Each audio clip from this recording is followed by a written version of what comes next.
नमस्कार दोस्तों, मेरा नाम है संजय। आज हम डिस्कस करेंगे वर्कशीट।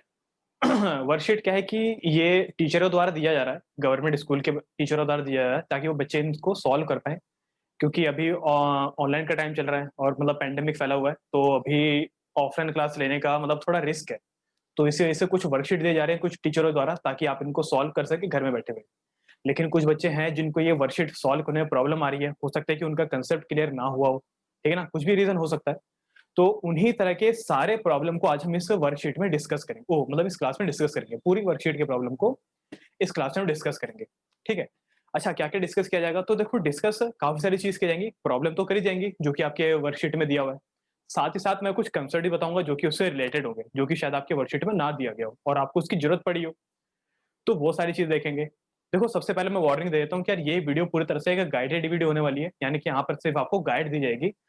यहाँ पे किसी तरह का कोई नकल नहीं चल रहा, मैं कोई आपको होमवर्क नहीं करवा रहा, ठीक है ना? इस वीडियो को देख कर के आपको सिर्फ सीखना है और सीखने के बाद जैसे ये वीडियो खत्म होती है, उन सारे क्वेश्चनों को जो कि मैं यहाँ पर अभी बोर्ड में कराऊँगा, उन सारे क्वेश्चनों को आपको यहाँ पर भी ट्राई भी करना है, ठीक है?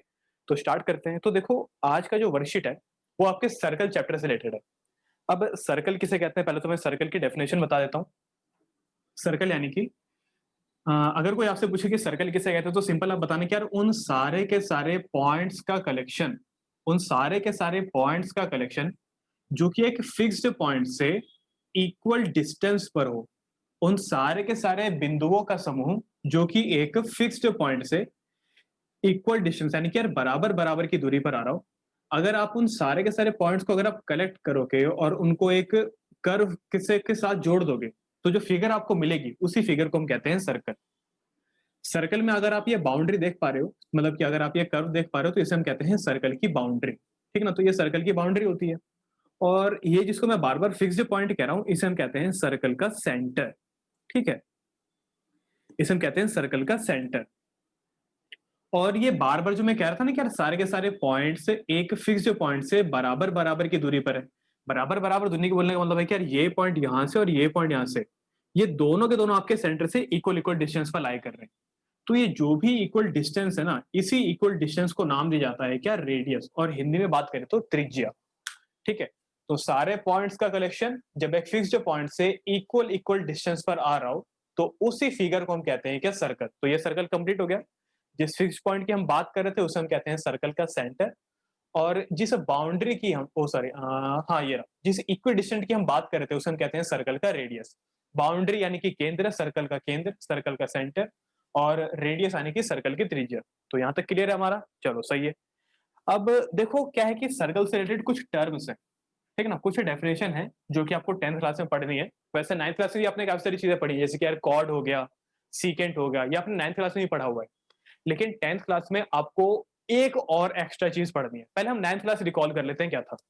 9th क्लास में हमने क्या पढ़ा था? हमने पढ़ा था कि यार एक सर्कल है, और सर्कल की बाउंड्री के किसी भी अगर दो पॉइंट को अगर आप जोड़ देते हो एक लाइन से, सर्कल की बाउंड्री के दो पॉइंट को अगर आप एक पर्टिकुलर लाइन से जोड़ देते हो, तो जो फिगर आपको मिलती है, तो जो लाइन आपको मिलता है, उस लाइन को हम कहते हैं कॉर्ड।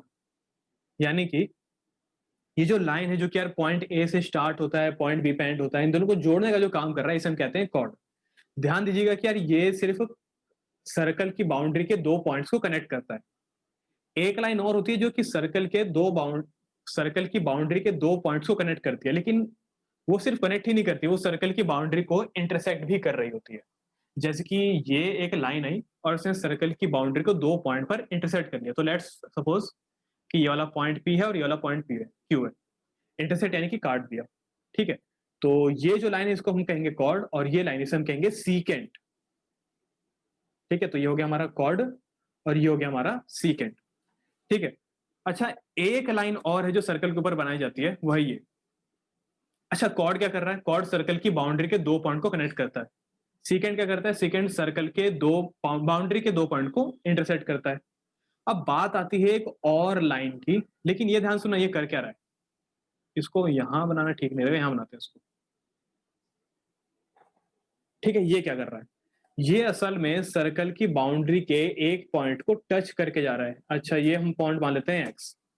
ये सर्कल की बाउंड्री के एक पॉइंट को टच करके जा रहा है, ना काट रहा है, ना इंटरसेक्ट कर रहा है, कुछ भी नहीं कर रहा है, ये सर्कल की बाउंड्री को सिर्फ टच करके जा रहा है।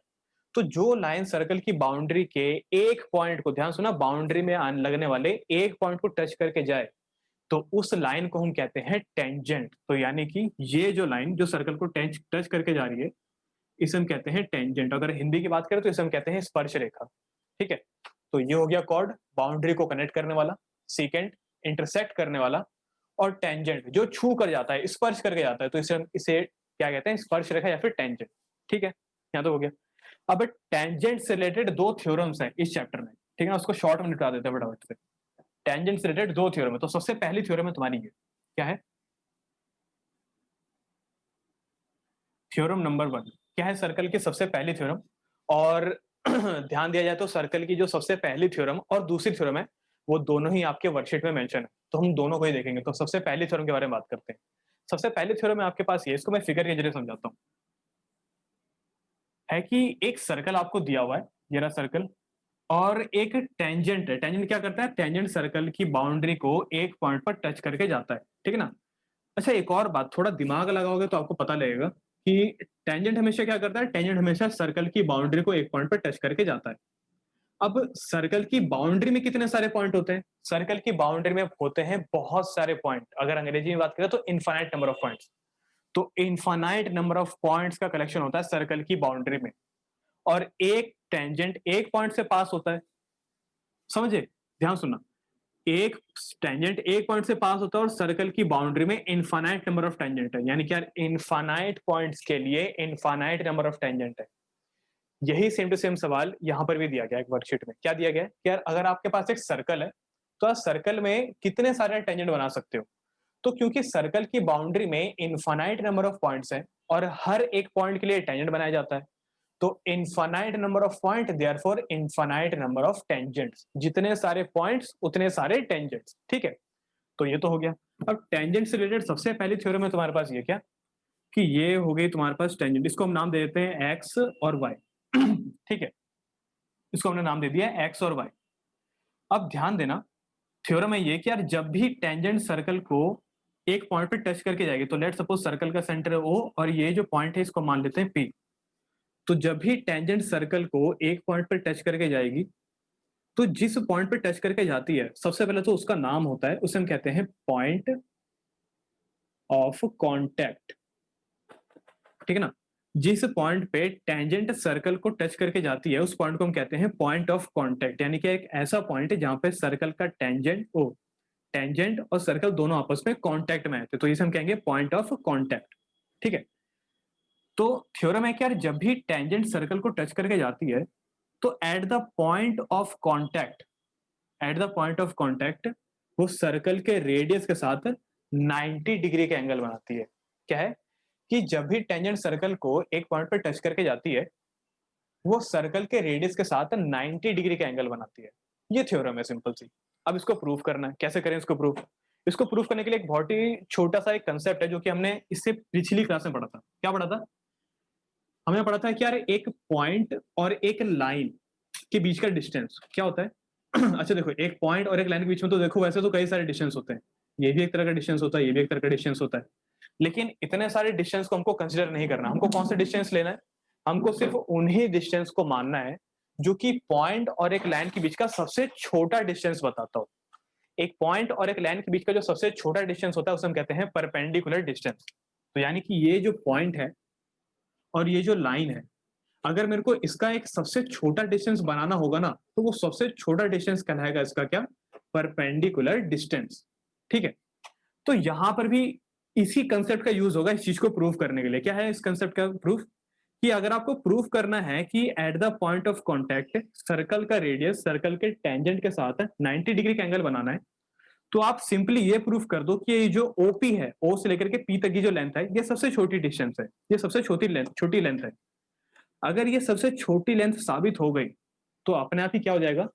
अपने आप ही होगा ये कि यार एक पॉइंट और एक लाइन के बीच का जो सबसे शॉर्टेस्ट डिस्टेंस होता है उसे हम क्या कहते हैं? उसे हम कहते हैं परपेंडिकुलर डिस्टेंस। तो अगर ये सबसे शॉर्टेस्ट डिस्टेंस, सबसे छोटा डिस्टेंस अगर साबित हो जाता है, तो अपने आप ही ये भी प्रूव हो जाएगा कि हाँ, ये शॉर्टेस्ट डिस्टेंस तो है, साथ ही साथ ये परपेंडिकुलर डिस्टेंस भी है। और परपेंडिकुलर डिस्टेंस बोलने का मतलब यहाँ पर क्या होगा? 90 डिग्री का एंगल।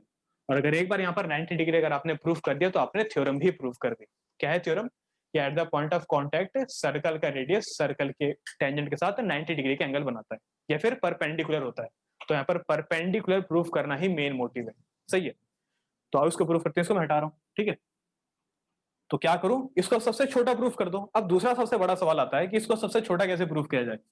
तो इसका बहुत ही सिंपल आंसर है। इसको छोटा प्रूफ करने के लिए सिंपल एक काम करो, बाकी सारे डिस्टेंस को बड़ा कर दो ना। अगर आपको इसको छोटा बताना है तो बाकी सारी चीजों को बड़ा करके दिखा दो।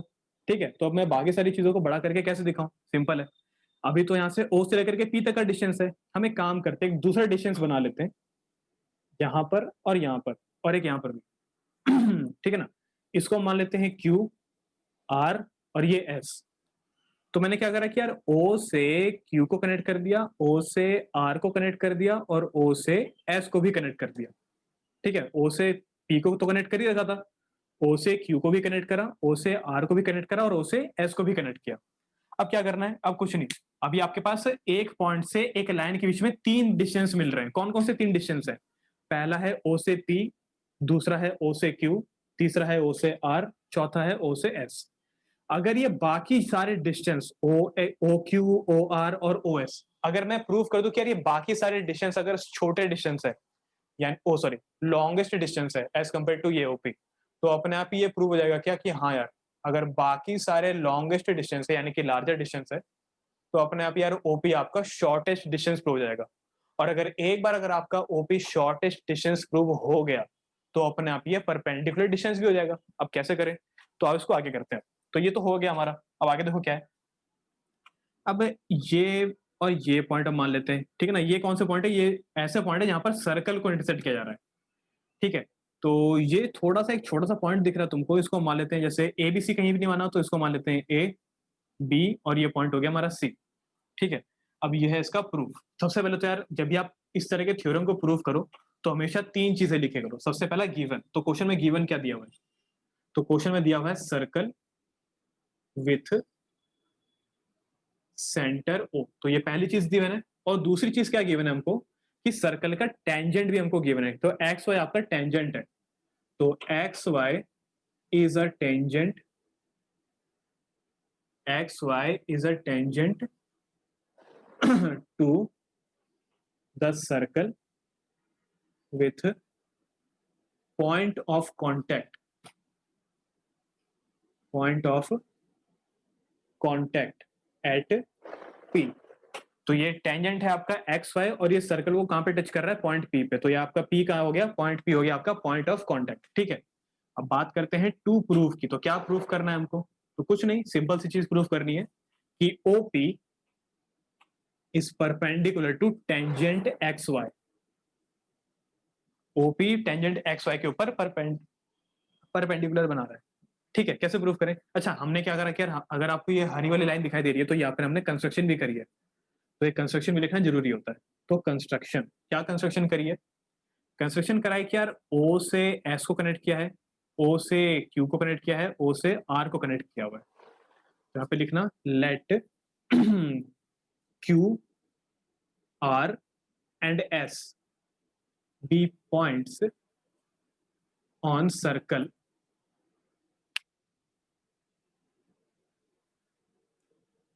ओ सॉरी ऑन सर्कल नहीं, ऑन टेंजेंट। ठीक है ना, ऑन टेंजेंट। ठीक है, और उसके बाद क्या करा? जैसे ये सारे पॉइंट हमारे आगे, हमने इसको सेंटर से जाकर के कनेक्ट कर दिया। तो join Q R and S to centre O. तो सबको क्या करा? सेंटर से कनेक्ट कर दिया गया। ठीक है, यहां तक का सिंपल था। अब आगे देखो क्या होगा। तो मेरा क्या प्लान था? मेरा प्लान था कि यार ओपी को सबसे शॉर्टेस्ट डिस्टेंस बताना है। कैसे करके? बाकियों को बड़ा दिखा करके। अब बाकियों को बड़ा दिखाते हैं तो देखो, सबसे पहले बात करते हैं ओ आर की। तो ये है इसका सॉल्यूशन। तो आपका जो ओ आर होगा, ओ से लेकर के आर तक की जो आपकी लेंथ होगी वो ग्रेटर होगी ओ से लेकर के पी के। ओ से लेकर के आर की जो लेंथ होगी वो ग्रेटर होगी ओ से लेकर के पी के। क्यों? मैं बताता हूं क्यों। देखो, इसके पीछे का रीजन है ये, ओ से लेकर के पी क्या है? आपका रेडियस। और ओ से लेकर के आर आपका रेडियस नहीं है, रेडियस आपका ओ से लेकर के ए पे ही खत्म हो जाता है। तो तो यानी कि ये हो गया आपका रेडियस और ये है रेडियस से एक्स्ट्रा लेंथ।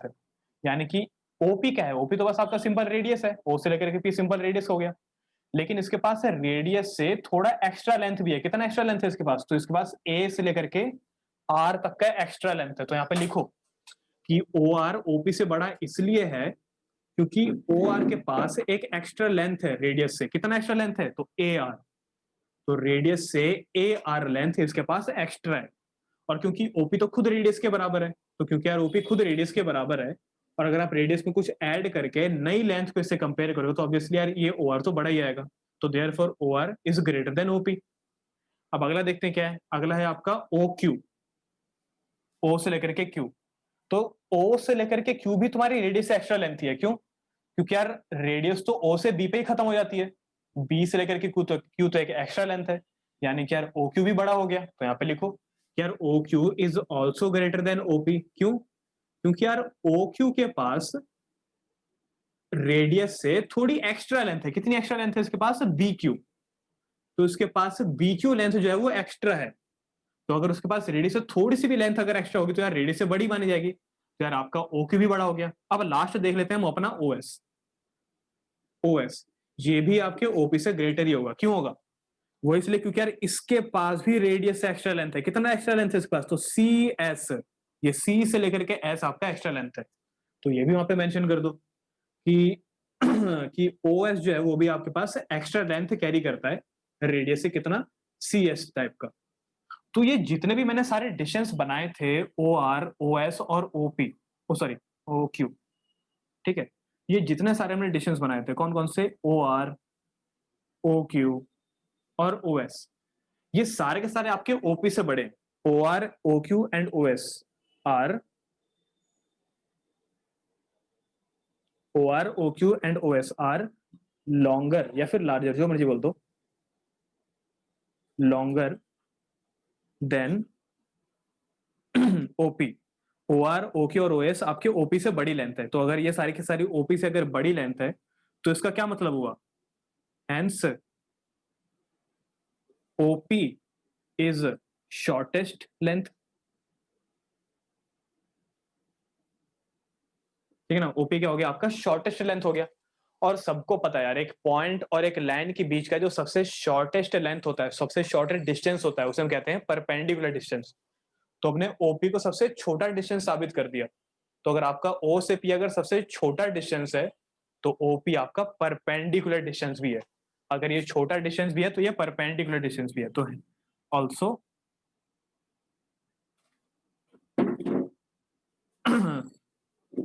ऑल्सो अच्छा, सीधा ऐसे रीजन लिख सकते हैं क्या कि यार OP perpendicular to tangent X Y, और यहाँ पे रीजन लिखा जा सकता है। क्या रीजन लिखा जा सकता है, रीजन सिंपल यहाँ पे लिखना कि यार the distance between, the shortest distance between a point and a line, the shortest distance between a point and a line is known as a perpendicular distance, is known as perpendicular distance, और therefore OP आपके XY के perpendicular है। ठीक है यहाँ तक का। तो सिंपल कुछ नहीं करना कि यार आपको OR, OQ और OS ये सारे लेंथ आपको बड़ी दिखानी है। अगर आप ये सारे लेंथ अगर आप बड़ी दिखाते हो तो ऑटोमेटिकली ये आपका OP सबसे शॉर्टेस्ट लेंथ हो जाएगा। OP अगर शॉर्टेस्ट लेंथ हो गया तो ऑटोमेटिकली परपेंडिकुलर लेंथ भी होगा, और परपेंडिकुलर लेंथ यही तो हमको प्रूव करना था पूरे क्वेश्चन में। ठीक है, तो ये है। अब दूसरा सवाल, ठीक है, तो पहले थ्योरम थी क्या, पहले थ्योरम थी क्या, रेडियस और टेंजेंट। ठीक है ना, रेडियस और टेंजेंट के बीच में हमेशा एक परपेंडिकुलर का रिलेशन होगा। लेकिन कब, जब आपका सर्कल, सर्कल के ऊपर जब आप टेंजेंट बनाओगे और at the point of contact मैंने रेडियस को भी कनेक्ट किया हुआ है, तो रेडियस और टेंजेंट हमेशा सर्कल के साथ परपेंडिकुलर का ही रिलेशन बनाएगा। ठीक है, और ऐसा हर बार होगा। ठीक है ना, ऐसा हर बार होगा, जब जब सर्कल को टेंजेंट, सर्कल के ऊपर टेंजेंट बनाया जाएगा तब तब वो रेडियस के ऊपर परपेंडिकुलर होगा। जब जब सर्कल के ऊपर टेंजेंट बनाया जाएगा तब तब सर्कल रेडियस के साथ वो परपेंडिकुलर होगा हर बार। ठीक है, अब ये थ्योरम इंपॉर्टेंट है क्योंकि ये थ्योरम अगर आपने समझ लिया तो इसका अगला थ्योरम भी आपको समझ में आ जाएगा। कुल मिलाकर चैप्टर में दो ही थ्योरम है, एक तो ये हो गया सर्कल और सर्कल के रेडियस और उसके टेंजेंट के बीच का रिलेशन, और दूसरा दूसरा है दो टेंजेंट के बीच का रिलेशन, जो कि एक सर्कल के ऊपर बनाया जाता है। अब ध्यान सुनना, यहाँ पे क्या बोल रहा हूं मैं कि एक सर्कल बना दिया, पहले तो छोटा बना देता हूं ठीक है, थ्योरम नंबर 2। ठीक है, थ्योरम नंबर 2 क्या है? थ्योरम नंबर 2 कह रहे कि सिंपल, पहले देखो आपके पास एक सर्कल बन गया। अब अच्छा, पॉइंट देखो, कुछ पॉइंट होते हैं जो सर्कल के बाहर लाई करते हैं और कुछ पॉइंट होते हैं जो सर्कल के अंदर लाई करते हैं। ठीक है, जो सर्कल के बाहर पॉइंट लाया करते हैं उसे हम कहते हैं एक्सटर्नल पॉइंट, और जो सर्कल के अंदर पॉइंट लाया करते हैं उसे हम कहते हैं इंटरनल पॉइंट। तो बात करते हैं हम एक्सटर्नल पॉइंट की। तो अगर कोई तुमसे पूछे कि यार किसी एक्सटर्नल पॉइंट से आप सर्कल के ऊपर कितने टेंजेंट बना सकते हो, तो इसका सवाल आए, इसका जवाब आएगा ये कि यार देखो, सबसे पहले तो टेंजेंट किसे कहते हैं? टेंजेंट यानी कि एक ऐसी लाइन जो सर्कल को एक पॉइंट पे टच करके चले जाए, बस। ठीक है ना? तो अगर यहां से भी अगर मैं टेंजेंट बनाऊंगा तो ये रहा पहला टेंजेंट, ये रहा दूसरा टेंजेंट। तीसरा टेंजेंट बनाया ही नहीं जा सकता। अगर आप तीसरा टेंजेंट बनाने की कोशिश भी करोगे ना तो नहीं बन पाएगा, वो सीकेंड बन जाएगा। ठीक है, तो तीसरा टेंजेंट तो नहीं बनाया जा सकता। तो यानी कि यार मैक्सिमम से मैक्सिमम अगर देखा जाए तो सर्कल के ऊपर किसी एक्सटर्नल पॉइंट से मैक्सिमम दो ही टेंजेंट बनाए जा सकते हैं। ठीक है ना, दो ही स्पर्श रेखाएं बनाई जा सकती हैं। ठीक है, तो ये तो हो गया। अच्छा, एक और बात, जब भी सर्कल और टेंजेंट आपस में कांटेक्ट में आते हैं तो उस पॉइंट को हम कहते हैं पॉइंट ऑफ कांटेक्ट। यानी कि एक टेंजेंट के लिए एक पॉइंट ऑफ कांटेक्ट और दो टेंजेंट के लिए दो तरह के पॉइंट ऑफ कांटेक्ट। एक पॉइंट ऑफ कांटेक्ट हो गया आपका ये, इसको मैंने ए नाम दे दिया, और एक पॉइंट ऑफ कांटेक्ट हो गया आपका ये, इसको मैंने बी नाम दे दिया। सर्कल के सेंटर को ओ और इस एक्सटर्नल पॉइंट को पी नाम दे देते हैं। अब थ्योरम क्या है? थ्योरम है ये, थ्योरम कह रहा है ये कि बेटा प्रूफ करो कि किसी भी तरह के एक्सटर्नल पॉइंट से बनाए गए जो टेंजेंट होते हैं ना, उनकी लेंथ हमेशा इक्वल होती है। तो हमको प्रूफ करना है ये कि सर्कल के ऊपर बनाए गए टेंजेंट की लेंथ, किसी एक एक्सटर्नल पॉइंट से बनाए गए टेंजेंट की लेंथ वो हमेशा ही इक्वल होगी। यानी कि पी से लेकर के ए तक की लेंथ वो एग्जैक्टली इक्वल होगी पी से लेकर के बी तक के। पी से ए तक की लेंथ बराबर में पी से बी तक की लेंथ। तो पी ए इक्वल्स टू में पी बी, यही हमारे को प्रूफ करना है। और गिवन क्या दिया हुआ है? गिवन दिया हुआ है हमको सर्कल, सबसे पहला point circle with centre O, और दूसरा point from external point P there are two tangents P A and P B. From external point two tangents are drawn। ठीक है ना, टू टेंजेंट्स आर ड्रॉन। कौन कौन से? P A and P B. ठीक है अच्छा, इसके अलावा टू प्रूफ क्या करना है? तो टू प्रूफ करना है हमको ये क्या, कि ये जो पी ए और ये पी बी होगा, पी ए और ये पी बी होगा, ये क्या होगा? बराबर होगा, टेंजेंट की लेंथ आपस में बराबर होगी। अब वो कैसे करें? तो यार ये करने के लिए आपको करनी पड़ेगी थोड़ी बहुत कंस्ट्रक्शन। तो आओ कंस्ट्रक्शन करते हैं, कंस्ट्रक्शन समझा देता हूं मैं क्या करना है। ठीक है, तो ध्यान सुना, तो मैंने क्या बोला था कि यार पिछला जो थ्योरम हमने पढ़ा था, थ्योरम नंबर 1 जो हमने पढ़ा था, उसका यूज आएगा, उसका यूज होगा इस थ्योरम को प्रूव करने के लिए। थ्योरम नंबर 1 अगर आपको नहीं पता तो आप इस थ्योरम में कुछ नहीं कर पाओगे, आपको समझ में ही नहीं आएगी। यानी कि यार थ्योरम नंबर 1 एक की पॉइंट हो सकता है इसको समझने के लिए। अब वो क्या की पॉइंट है? वो की पॉइंट है ये अच्छा, सबसे पहला कंस्ट्रक्शन है ना, तो कंस्ट्रक्शन है इसका ये कि आपको ये सेंटर तो दिख ही रहा होगा, सेंटर से ए पी और बी तीनों ही पॉइंट को आप कनेक्ट कर दो। तो सेंटर से पहले ए को कनेक्ट किया, सेंटर से बी को कनेक्ट किया, और फिर सेंटर से पी को कनेक्ट किया। तो तीनों को ही मैंने क्या करा? सेंटर से जाकर के कनेक्ट कर दिया। अब होगा क्या कि यार सेंटर से कनेक्ट करने के बाद ना, ये तीन तरह की कंस्ट्रक्शन लाइन है। ठीक है ना, ओ ए और ओ बी तो ये हमारी रेडियस मानी जाएगी। ठीक है, ओ ए और ओ बी हमारी क्या माना जाएगा? हमारा रेडियस माना जाएगा। ठीक है, दूसरा, ये बस मैंने कुछ नहीं करा, ये बस सेंटर से लेकर के किसी एक्सटर्नल पॉइंट को कनेक्ट किया गया है।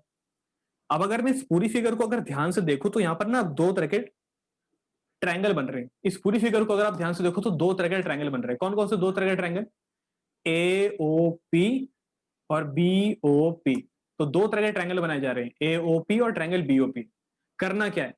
करना कुछ नहीं है, करना सिंपल ये कि अगर आप इन दोनों ट्रायंगल को अगर आप कॉन्ग्रुएंट कर देते हो किसी तरीके से भी, अगर आप इन दो तरह के ट्रायंगल को कॉन्ग्रुएंट कर देते हो तो एक वर्ड आता है कॉन्ग्रुएंसी के बाद, सीपीसीटी। सीपीसीटी यानी कि जब भी आपके दो तरह के फिगर या फिर दो तरह के ट्रायंगल अगर आपके कॉन्ग्रुएंट होते हैं, तो by the rule of CPCT दोनों ट्रायंगल के सारे कोरस्पॉन्डिंग साइड्स और सारे कोरस्पॉन्डिंग एंगल आपस में इक्वल होते हैं।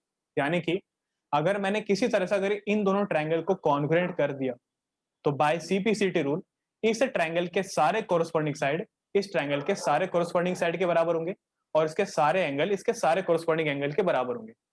लेकिन यार इसको हम कॉन्ग्रुएंट करें कैसे करके, क्या क्या ऐसा पॉइंट हमको मिलेगा जो कॉन्ग्रुएंट करने के काम आएगा? तो काफी सारे पॉइंट होंगे, कोई छोटे मोटे पॉइंट होंगे, काफी सारे पॉइंट होंगे। तो आओ दिखाता हूं। सबसे पहला पॉइंट, अगर आप इन दोनों ट्रायंगल को कॉन्ग्रुएंट करोगे तो सबसे पहला तो आपको मिलेगा ये common point, common line. Triangle AOP और ट्रायंगल बीओपी दोनों में ये ओपी लाइन कॉमन है। दूसरा, पहला तो ये हो गया, ओपी कॉमन लेंथ है दोनों के लिए। दूसरा, ओ ए और ओ बी दोनों के दोनों बराबर रेडियस है। ठीक है ना, ओ ए बी और ओ बी दोनों के दोनों रेडियस के बराबर है। और किसी सर्कल के अंदर रेडियस तो होता नहीं क्या, कहीं छोटा आ रहा हो कहीं बड़ा आ रहा हो, हर जगह रेडियस बराबर होता है। तो ओ ए और ओ बी आपकी रेडियस बराबर बराबर है, तो ओ ए बराबर में ओ बी। अब एक तीसरी चीज देनी है। तीसरी चीज क्या दोगे? तो क्या पढ़ा था हमने पिछला थ्योरम ने पढ़ा था कि यार सर्कल के ऊपर अगर आप टेंजेंट बनाते हो तो at the point of contact circle का रेडियस सर्कल के टेंजेंट के साथ 90 डिग्री का एंगल बनाता है। तो यह सर्कल का टेंजेंट और यह सर्कल का रेडियस, यानी कि यहाँ पे जो रिलेशन बनेगा वो 90 का बनेगा। सर्कल का टेंजेंट और सर्कल का रेडियस, यानी कि यहाँ पे भी रिलेशन जो बनेगा वो 90 डिग्री का ही बनेगा। ठीक है, तो ये 90 और ये 90, काम खत्म। ठीक है, अब इसको लिखना है, इसको लिखते हैं। तो अच्छा, कंस्ट्रक्शन रह गया था ना, तो join O to A P and B, तीनों को जोड़ दिया कहां से? सेंटर ओ से। ठीक है, अब बात करते हैं इसके सॉल्यूशन की। तो क्या करा? दोनों ट्रायंगल को कॉन्ग्रुएंट कर दिया। तो सबसे पहला, जब भी आप दो ट्रायंगल को कॉन्ग्रुएंट करो उनका नाम जरूर लिखो। तो in a triangle AOP and triangle BOP, triangle AOP and triangle BOP, OP common होगा, तो ओपी बराबर में ओपी कॉमन साइड। ठीक है, दूसरा, ओ ए बराबर में ओ बी, सर्कल की रेडियस होगी, ओ ए बराबर में ओ बी रेडियाई। ठीक है, और तीसरा पॉइंट क्या था? 90 डिग्री का रिलेशन रेडियस और टेंजेंट के बीच में। तो कहां 90 बन रहा है? एक 90 बन रहा है ए पे और एक 90 बन रहा है बी पे। तो एंगल ए बराबर में एंगल बी, ईच 90 डिग्री। ठीक है, तो अब कौन से रूल से हुआ है कॉन्ग्रुएंट?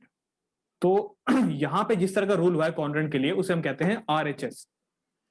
ठीक है ना, तो by RHS congruency, by RHS congruency triangle AOP is equally congruent to triangle BOP. तो ये दोनों ट्रायंगल आपके क्या हो गए? दोनों ट्रायंगल आपके कॉन्ग्रुएंट हो गए। तो जैसे ही आपके दो ट्रायंगल कॉन्ग्रुएंट हो जाते हैं किसी भी तरीके से, तो by the rule of CPCT दोनों ट्रायंगल के सारे कोरस्पॉन्डिंग साइड बराबर होंगे और सारे कोरस्पॉन्डिंग एंगल बराबर होंगे। तो हमको सिर्फ साइड से रिलेशन है, हमको एंगल तक नहीं जाना, हमको सिर्फ साइड से काम है, क्योंकि हमको साइड ही तो बराबर प्रूफ करनी है ना। तो यहाँ पे क्या लिखोगे? यहाँ पे बस तुमको लास्ट पॉइंट लिखना है, वो है ये, बाय सीपीसीटी पी ए बराबर में पीबी, पी ए बराबर में पीबी, और हैंस प्रूव्ड। ठीक है, अब देखो यही वाला क्वेश्चन और भी कई सारे तरीके से पूछा जा सकता है। जैसे कि आपको हो सकता है कि यार ये बोला जाए कि आप वो छोड़ो, एपी और बीपी आप बराबर मत करो, आप ये प्रूफ कर दो कि दो टेंजेंट के बीच वाला जो एंगल है वो अगर हम सेंटर से कनेक्ट कर दे तो वो उसको बाइसेक्ट कर रहा है। तो ये भी पूछा जा सकता है, और सेम टू सेम इसका एक्सप्लेनेशन यही होगा। बस यहाँ पर सीपीसीटी में ये पीए और पीबी को हटा करके आप इन दोनों एंगल को बराबर लिख सकते हो, क्योंकि यार ये भी कैसे बराबर होंगे? ये भी इन दोनों ट्रायंगल को कॉन्ग्रुएंट करने के बाद ही बराबर होंगे। तो बाय सीपीसीटी ये वाला एंगल बराबर में ये वाला एंगल। ठीक है, और क्या बराबर हो सकता है? हाँ, एक ये वाला एंगल भी बराबर किया जा सकता है बाय सीपीसीटी रूल। तो मतलब इन दोनों ट्रायंगल को कॉन्ग्रुएंट करने के बाद काफी सारे एंगल से और काफी सारे लेंथ जो बराबर करी जा सकती है। ठीक है, तो ये था इस क्वेश्चन में सीखने लायक, लेकिन मेन तो यही है, पीए बराबर में पीबी। सही है।